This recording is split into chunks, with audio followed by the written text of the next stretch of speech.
بسم الله الرحمن الرحيم أتى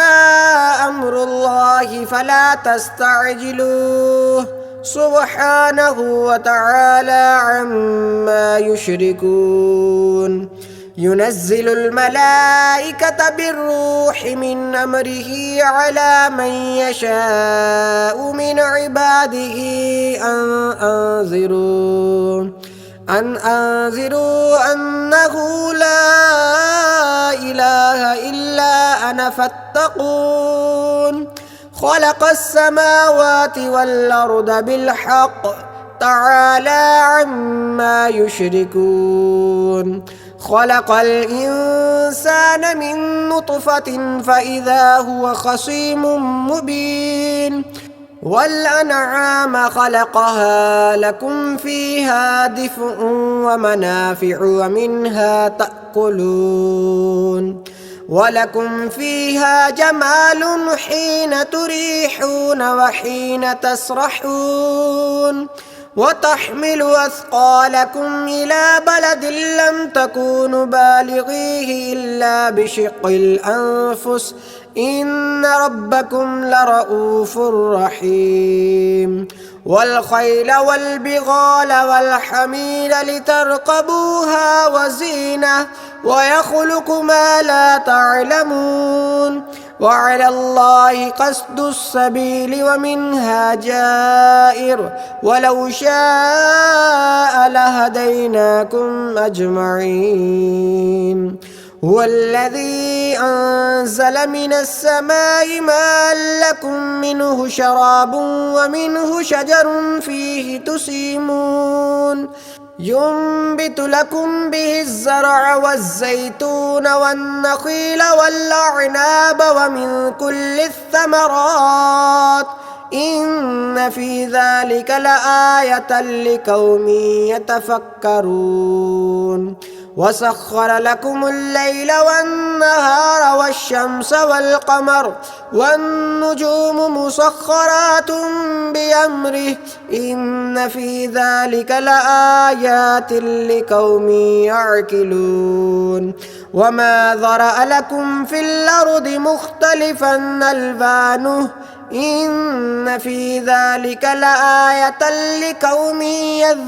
يذكرون وهو الذي سخر البحر لتأكلوا منه لحما طريا وتستخرجوا منه حلية تلبسونها وترى الفلك مواخر فيه ولتبتغوا من فضله ولعلكم تشكرون وألقى في الأرض رواسي أن تميد بكم وأنهارا وسبلا لعلكم تهتدون وعلامات وبالنجم هم يهتدون أفمن يخلق كمن لا يخلق أفلا تذكرون وإن تعدوا نعمة الله لا تحصوها إن الله لغفور رحيم والله يعلم ما تسرون وما تعلنون والذين يدعون من دون الله لا يخلقون شيئا وهم يخلقون أموات غير أحياء وما يشعرون أيان يبعثون إلهكم إله واحد فالذين لا يؤمنون بالآخرة قلوبهم منكرة وهم مستكبرون لا جرم أن الله يعلم ما يسرون وما يعلنون إنه لا يحب المستكبرين وإذا قيل لهم ماذا أنزل ربكم قالوا أساطير الأولين ليحملوا أوزارهم كاملة يوم القيامة ومن أوزار الذين يضلونهم بغير علم ألا ساء ما يزرون قد مكر الذين من قبلهم فأتى الله بنيانهم من القواعد فخر عليهم السقف من فوقهم وأتاهم العذاب من حيث لا يشعرون ثم يوم القيامة يخزيهم ويقول أين شركائي الذين كنتم تشاقون فيهم قال الذين أوتوا العلم إن الخزي اليوم والسوء على الكافرين الذين تتوفاهم الملائكة ظالمي أنفسهم فألقوا السلم ما كنا نعمل من سوء بلى إن الله عليم بما كنتم تعملون فادخلوا أبواب جهنم خالدين فيها فلبئس مثوى المتكبرين وقيل للذين اتقوا ماذا أنزل ربكم قالوا خيرا للذين أحسنوا في هذه الدنيا حسنة ولدار الآخرة خير ولنعم دار المتقين جنات عدن يدخلونها تجري من تحتها الأنهار لهم فيها ما يشاءون كذلك يجزي الله المتقين الذين تتوفاهم الملائكة طيبين يقولون سلام عليكم ادخلوا الجنة بما كنتم تعملون هل ينظرون إلا أن تأتيهم الملائكة أو يأتي أمر ربك كذلك فعل الذين من قبلهم وما ظلمهم الله ولكن كانوا أنفسهم يظلمون فأصابهم سيئات ما عملوا وحاق بهم ما كانوا به يستهزئون وقال الذين أشركوا لو شاء الله ما عبدنا من دونه من شيء نحن ولا آباؤنا ولا حرمنا من دونه من شيء كذلك فعل الذين من قبلهم فهل على الرسل إلا البلاغ المبين ولقد بعثنا في كل أمة رسولا أن اعبدوا الله واجتنبوا الطاغوت فمنهم من هدى الله ومنهم من حقت عليه الضلالة فسيروا في الأرض فانظروا كيف كان عاقبة المكذبين إن تحرص على هداهم فإن الله لا يهدي من يضل وما لهم من ناصرين وأقسموا بالله جهد أيمانهم لا يبعثهم الله من يموت بلى وعدا عليه حقا ولكن أكثر الناس لا يعلمون ليبين لهم الذي يختلفون فيه وليعلم الذين كفروا أنهم كانوا كاذبين إنما قولنا لشيء إذا أردناه أن نقول له كن فيكون والذين هاجروا في الله من بعد ما ظلموا لنبوئنهم في الدنيا حسنة ولأجر الآخرة أكبر لو كانوا يعلمون الذين صبروا وعلى ربهم يتوكلون وما أرسلنا من قبلك إلا رجالا نوحي إليهم فاسألوا أهل الذكر إن كنتم لا تعلمون بالبينات والزبر وأنزلنا إليك الذكر لتبين للناس ما نزل إليهم ولعلهم يتفكرون أفأمن الذين مكروا السيئات أن يخسف الله بهم الأرض أو يأتيهم العذاب من حيث لا يشعرون أو يأخذهم في تقلبهم فما هم بمعجزين أو يأخذهم على تخوف فإن ربكم لرؤوف رحيم أولم يروا إلى ما خلق الله من شيء يتفيأ ظلاله عن اليمين والشمائل سجدا لله وهم داخرون ولله يسجد ما في السماوات وما في الأرض من دابة والملائكة وهم لا يستكبرون يخافون ربهم من فوقهم ويفعلون ما يؤمرون وقال الله لا تتخذوا إلهين اثنين إنما هو إله واحد فإياي فارهبون وله ما في السماوات والأرض وله الدين واصبا أفغير الله تتقون وما بكم من نعمة فمن الله ثم إذا مسكم الضر فإليه تجأرون ثم إذا كشف الضر عنكم إذا فريق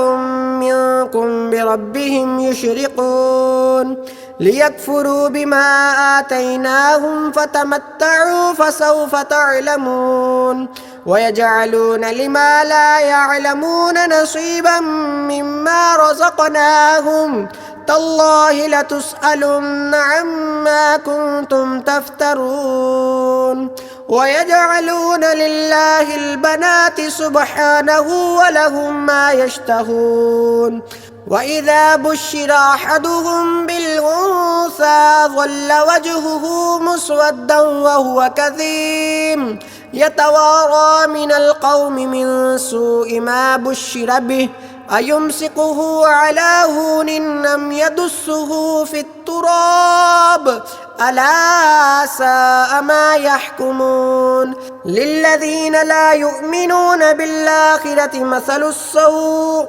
ولله المثل الأعلى وهو العزيز الحكيم ولو يؤاخذ الله الناس بظلمهم ما ترك عليها من دابة ولكن يؤخرهم إلى أجل مسمى فإذا جاء أجلهم لا يستأخرون ساعة ولا يستقدمون ويجعلون لله ما يكرهون وتصف ألسنتهم الكذب أن لهم الحسنى لا جرم أن لهم النار وأنهم مفرطون تالله لقد أرسلنا إلى من قبلك فزين لهم الشيطان أعمالهم فهو وليهم اليوم ولهم عذاب أليم وما أنزلنا عليك الكتاب إلا لتبين لهم الذي اختلفوا فيه وهدى ورحمة لقوم يؤمنون والله أنزل من السماء ماء فأحيا به الأرض بعد موتها إن في ذلك لآية لقوم يسمعون وإن لكم في الأنعام لعبرة نسقيكم مما في بطونه من بين فرث ودم لبنا خالصا سائغا للشاربين ومن ثمرات النخيل والأعناب تتخذون منه سكرا ورزقا حسنا إن في ذلك لآية لقوم يعقلون وأوحى ربك إلى النحل أن اتخذي من الجبال بيوتا ومن الشجر ومما يعرشون ثم كلي من كل الثمرات فاسلكي سبل ربك ذللا يخرج من بطونها شراب مختلف ألوانه فيه شفاء للناس إن في ذلك لآية لقوم يتفكرون والله خلقكم ثم يتوفاكم ومنكم من يرد إلى أرذل العمر لكي لا يعلم بعد علم شيئا إن الله عليم قدير والله فضل بعضكم على بعض في الرزق فما الذين فضلوا براد رزقهم على ما ملكت أيمانهم فهم فيه سواء أفبنعمة الله يجحدون والله جعل لكم من أنفسكم أزواجا وجعل لكم من أزواجكم بنين وحفدة ورزقكم من الطيبات أفبالباطل يؤمنون وبنعمة الله هم يكفرون ويعبدون من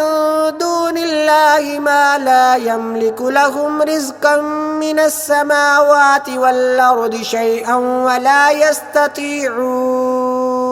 فلا تضربوا لله الأمثال إن الله يعلم وأنتم لا تعلمون ضرب الله مثلا عبدا مملوكا لا يقدر على شيء ومن رزقناه منا رزقا حسنا فهو ينفق منه سرا وجهرا هل يستوون الحمد لله بل أكثرهم لا يعلمون وضرب الله مثلا رجلين أحدهما أبكم لا يقدر على شيء وهو كل على مولاه أينما يوجهه لا يأتي بخير هل يستوي هو ومن يأمر بالعدل وهو على صراط مستقيم ولله غيب السماوات والأرض وما أمر الساعة إلا كلمح البصر أو هو أقرب إن الله على كل شيء قدير والله أخرجكم من بيوت أمهاتكم لا تعلمون شيئا وجعل لكم السمع والأبصار والأفئدة لعلكم تشكرون ألم يروا إلى الطير مسخرات في جو السماء ما يمسكهن إلا الله إن في ذلك لآيات لقوم يؤمنون والله جعل لكم من بيوتكم سكنا وجعل لكم من جلود الأنعام بيوتا تستخفونها يوم ظعنكم ويوم إقامتكم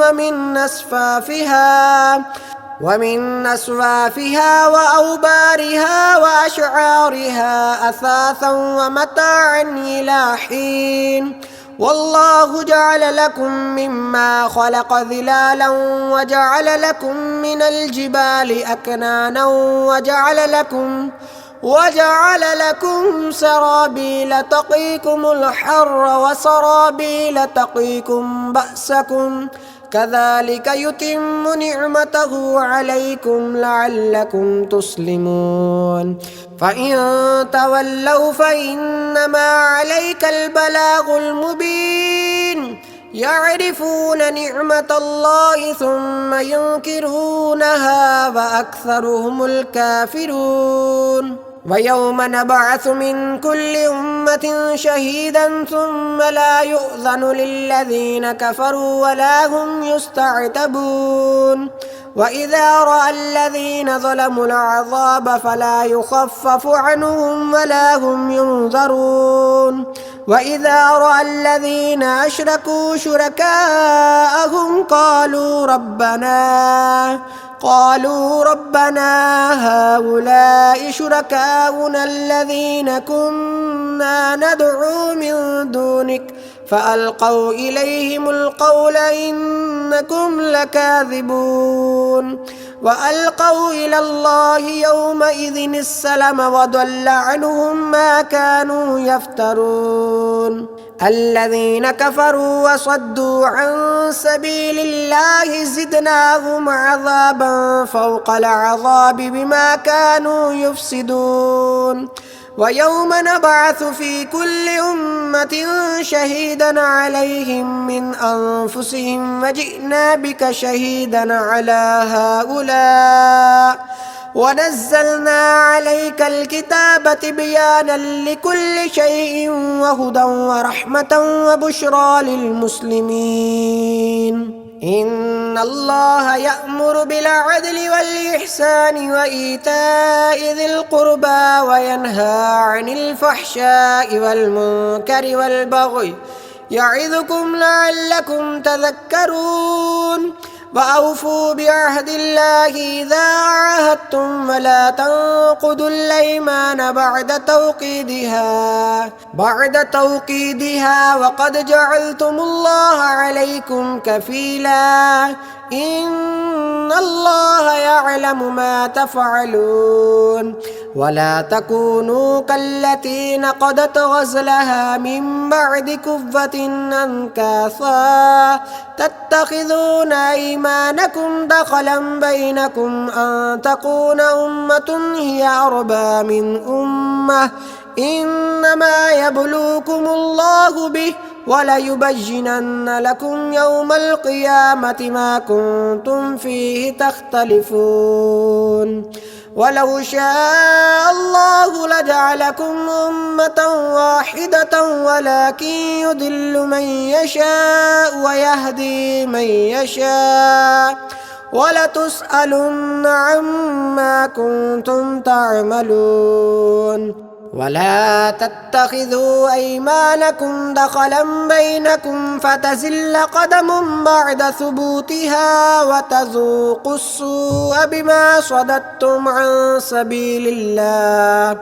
ولكم عذاب عظيم ولا تشتروا بعهد الله ثمنا قليلا إنما عند الله هو خير لكم إن كنتم تعلمون